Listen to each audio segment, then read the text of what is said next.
சொல்வதெல்லாம் உண்மை. பயங்கரமா போய் பேசுறீங்க. இப்ப இந்த ரெண்டு பெண்ணுடைய வாழ்க்கைக்கும் என்ன பதில்? உங்க ரெண்டு பேத்துக்கு என்னமா வேணும்?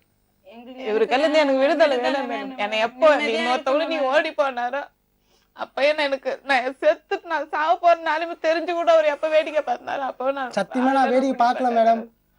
இது போனதே எனக்கு தெரியாது. தூங்கி எழுந்துச்சு அங்க இருக்கிறவங்க எல்லாரையும் கேக்குறேன் மேடம். நீ தெரியாத வந்திருப்ப. எது தெரியாத வந்திருப்பீங்க நீங்க. குழந்தை தட்டுது அப்ப அம்மா போதுன்னு தட்டுது அப்ப தெரியாம குழந்தை எல்லாம் எழுப்பல மேடம். உட்கார்ந்து விளையாடிட்டு இருக்கு படிக்கட்டுல. இது எழுந்துச்சு போயிட்டு இருக்கு. இப்போ நான் ஆப்போசிட் குழந்தை எந்திரிச்சு விளையாண்டுட்டு இருக்கு. ஒய்ஃப் சாகிறதுக்கு போயிட்டு இருக்காங்க. நீங்க தூங்கிட்டு இருந்தீங்களா வீட்டுல? 12 மணி வரைக்கும் பிரச்சனை மேடம். நான் கூட்டின்னு வந்து உட்கார வச்சுட்டேன். போய் சாப்பிடல காலையில பேசிக்கலாம் அப்படின்னு இது மாதிரி தான் கூலா பேசி. என்ன பிரச்சனை அன்னைக்கு?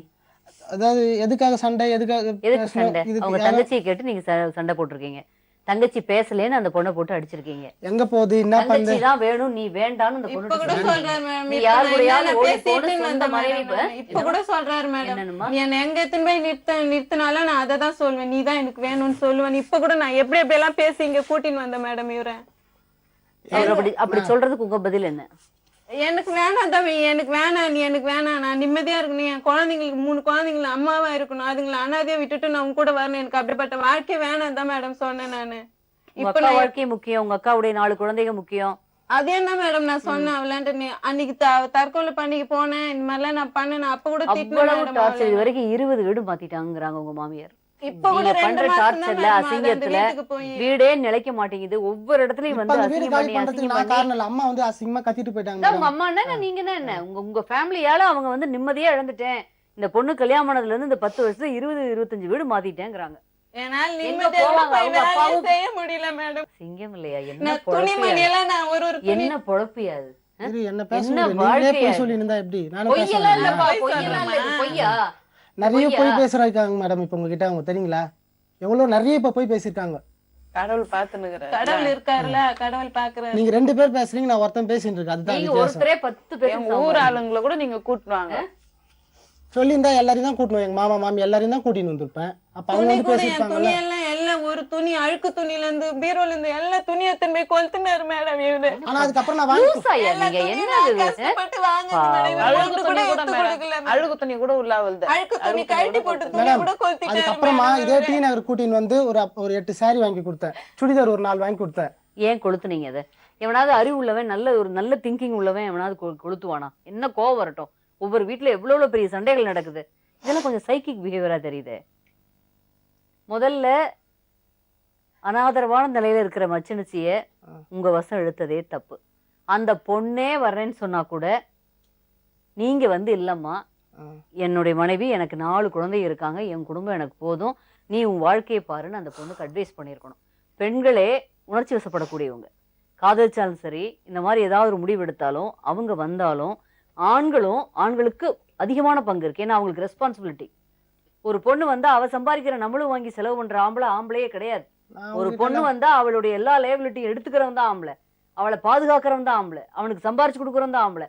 அதை விட்டுட்டு அதை சம்பாதிக்க வச்சு அதை வாங்கி நம்ம சாப்பிட்டது எல்லாமே அழிச்சிட்டாரு. என்ன பண்ணீங்க நீங்க? அதுக்கு எதுவுமே செய்யல மேடம். இந்த மனைவிக்கு பாருங்க, வெறுங்கெழுத்தோட இருக்கு. புருஷன் இருக்க உயிரோட மலையாட்ட அது பாரு, தாலின்னு எடுத்துட்டேன், அவர் அடுத்தடுத்து அடிக்கடி அறுத்து போட்டுறாரு. இனி எதுக்கு இந்த தாலின்னு எடுத்துட்டேன்னு சொல்லுது. எனக்கு எப்படி இருந்தது தெரியுமா கேட்கறதுக்கு? என்னப்பா கேட்க ஆள் இல்லையாப்பா? உங்களை எல்லாம் என்ன வேணாலும் பண்ணுவீங்களாப்பா? ஆம்பளையா பொருண்டா என்ன வேணாலும் செய்யலாமாப்பா?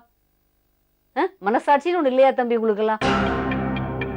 சொல்லுங்க பாக்கலாம். மனசுன்னு இருந்தா மனுஷனா பிறந்தா. இது வரைக்கும் அது என்ன எதனா கேட்டா நான் இது வரைக்கும் நான் இல்லன்னு சொன்னதே இல்லை. கேட்டு பாருங்க மேடம். என்ன மனைவியே இல்ல, நீ யாரு கூடயாவது போன்னு சொல்லிட்டீங்க, அப்புறம் அது என்ன பண்ணும்? அது எதனா ஆசைப்பட்டு கேட்டுச்சுன்னா உடனே நான் வாங்கி கொடுத்துருவேன் மேடம். அன்பா தான் வச்சுருந்தேன் மேடம். இது மாதிரி சின்ன சின்ன சண்டைங்க வரும்போது அந்த பொண்ணை ட்ரெயின்ல போட்டு அடிச்சிருக்கீங்க, பப்ளிக் பிளேஸ்ல. கேட்டா ஃபேமிலி மேட்டர், மயக்க வர அளவுக்கு கூட என்னால வாயை திறந்து சாப்பிட முடியல மேடம். அப்படியே கஷ்டப்பட்டு போய் டாக்டர்கிட்ட பாத்துக்கிறது கூட அவங்களுக்கு வசதி இல்லையேப்பா. நீங்களும் ஹெல்ப் பண்ண மாட்டீங்க. இல்ல மேடம், காசு கொடுத்தா மேடம் வேணாம்னு சொல்லிச்சு. ஓ, அடிச்சிட்டு காசு கொடுக்கறது இல்ல. நான் ஹாஸ்பிடல் கூட்டி போறேன் தெரியாம அடிச்சிட்டேன். கொடுக்கவே இல்ல. கூட்டனா எப்பா கூட்டல? சரி ஹாஸ்பிடல் கூட்டனா இல்லையா? தண்ணி தான் மேடம். எந்நேரமா தண்ணி வச்சுன்னு இருப்பாரு மேடம். அதுதான் தமிழ்நாடே வீணா போதுமா அந்த குடி குடி குடியினால எனக்கு என்ன பண்றதுனே தெரியல. தண்ணி எல்லா பெண்களும் சேர்ந்து இதுக்கு ஒரு இயக்கம் வேணா நம்ம ஆரம்பிக்கலாம். வீட்டுல இருக்க எந்த ஆம்பளை குடிச்சிட்டு வந்தாலும் வீட்டு கதவை சாத்திடணும், குடிச்சவன் உள்ள வராதேன்னு. என்ன விட்டு சொல்லுங்க மேடம். நான் நான் நிம்மதியா இனி போக இருக்கணும் மாட்டேன் மேடம். நான் இனி வாழ மாட்டேன் மேடம்.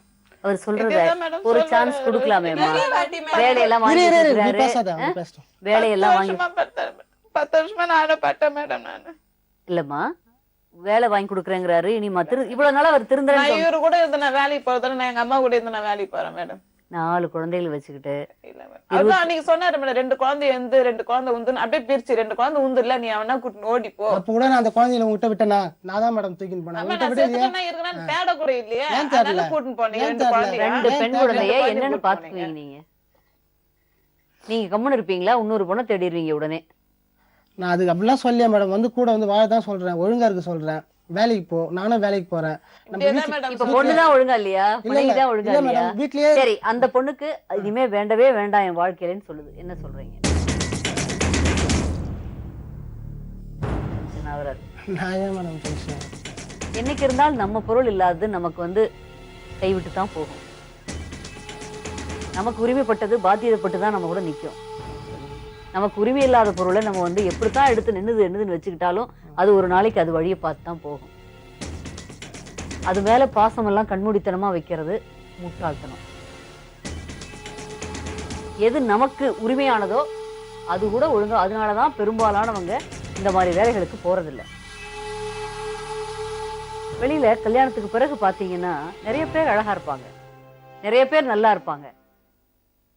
அதெல்லாம் அதோட நிறுத்திக்கணும். கல்யாணத்துக்கு பிறகு நமக்கு மனைவி மட்டும்தான். ரொம்ப ரணப்பட்டு போயிடுச்சு, 10 வருஷமா புண்பட்டு போயிருக்கு. இப்போ வந்து உங்க ஆதரவு, இவ்வளவு வசதி வாய்ப்புகள் இருக்கு, உங்க அம்மானால 4 குழந்தைக்கு நல்ல வாழ்க்கை கிடைக்கும்னா கூட பரவாயில்ல, வேண்டாம், நான் எங்க அம்மா வீட்டுல போய் நான் உழைச்சி ஏதோ எனக்கு பண்ணிக்கிறேங்கிற அளவுக்கு வந்துருச்சு அந்த பொண்ணு. அந்த பொண்ணு உங்களை பார்க்க கூட விரும்பல. டு பி ஃப்ராங்க், 2 பேர்த்தையும் விட்டுட்டு இந்த பொண்ணுக்கு டைம் கொடுங்க. அந்த பொண்ணு வாழ்க்கை இனிமே தலையிட. இல்ல மேடம், டைம் எல்லாம் வேண்டாம் மேடம். எனக்கு இப்ப எனக்கு ஒரு வழி பண்ணிடுங்க மேடம். எனக்கு சொல்வதில்